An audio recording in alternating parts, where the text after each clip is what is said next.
exhausted by explanation वना यह थो वन थो कि पन एक्सप्लेनेशन पन्निस बारस मज ये वना कि एग्जास्ट गो थक जाना थकुन यह थोक कत वन पे बोर तमिस यम वजह यह थोड़ा गोमुत यह गो यह थोक ही सैट डाउन यह ब्यूट पत्थर played a short tune on his flute एम हसा कर पन बंसर अत पे वोन लकुट अ ट्यून वोन breaking off to sing in his curious voice यह पन्नी आवाज मज क्या यह ट्यून बंद कर पत क्या अथ बंसरी पे क्या one they were not clear words ना क्लियर वर्ड कि मे बह समझित ही हेकान कि बट सीरीज ऑफ स्ट्रेंज ग्लिंटरिंग लेकिन अख सीरीज यह स्ट्रेंज गुराहट यह समझे कि यह गुर क्या कर यह समझे presently he stuffed his flute into his bulging pocket अम हस कर अम हस त्रो यह पन फ्लूट बंसरी अम त्रो पन्निस अत यह बरित चंद अथ मज हस त्रोन बल्जिंग बरित पॉकेट अथ मज हस त्रोन and then swung a small sack off his shoulders अम हस कर अम पत ये बंसरी बर्न में चंदस मज जोर सैंड अम पत कर समाल सैक ऑफ हिज शोल्डर्स लकुट ठेला वोलन फिक पे यह अनडेड अम हस खूल यह अनडेड गो खोलन यह अनडेड अम हस खूल एंड माई एस्टॉनिशमेंट मे हस गई हैरानी क्या गई हैरानी हाफ ए डजन एस्टॉनिशमेंट गो हैरानी गसing half a dozen tortoises tumbled out into the dusty road ओड दर्जना tortoise गए कछुआ कछुआ द्राय ओड दर्जना कछुआ पे मज पत्थर हाँ their shells had been polished with oil इन शल क्या कछुआ पे कन शल आसान शलस मज बंद आसान शल तिल सत चमकमित and had decorated their front legs with a little red bows खर हिंद पंज tortoise हिंद रेड बो रेड बो बनमित रंग कोर्मुत कमान बनाम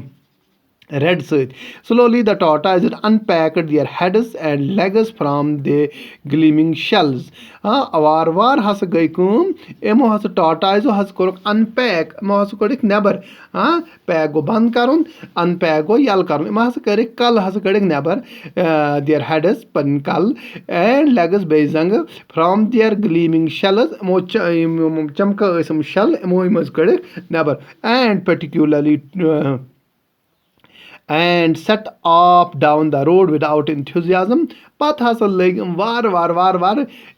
यह कहली सती रोड पे पकन I watched them fascinated I watched them मे हस कर बस इन कुन वुचान fascinated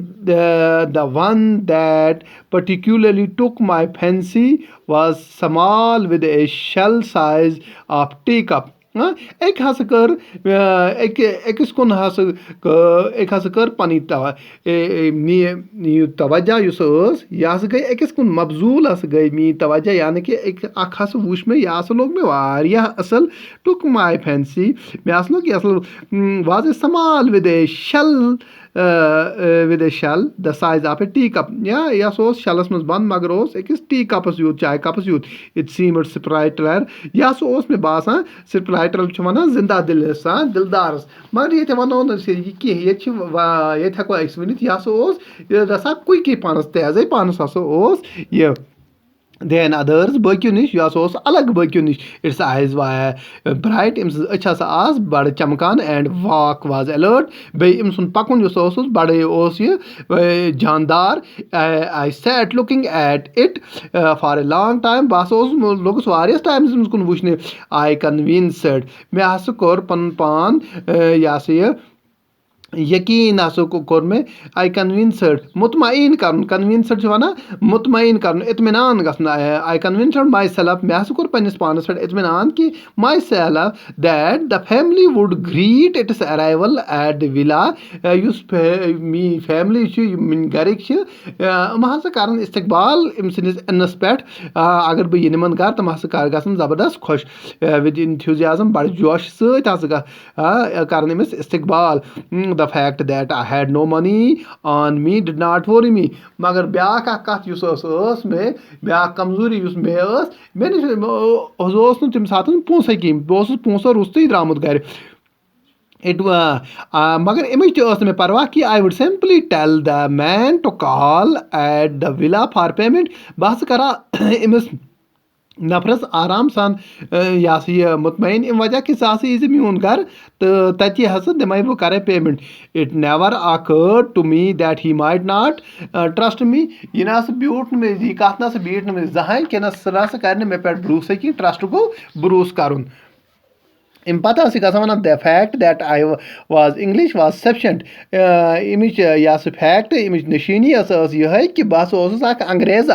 for the islanders had a love and respect for the Englishman island लूक इन हसा प्यार तो मोहब्बत बेस अंग्रेजन इज्जत करान गो ब्रो आजुक लेसन युति यम जो पैरा हे पढ़ अम अलाव हे पे यह अपलोड गसित कि तो पगह पढ़ो अम ब्रो खुदा हाफिज।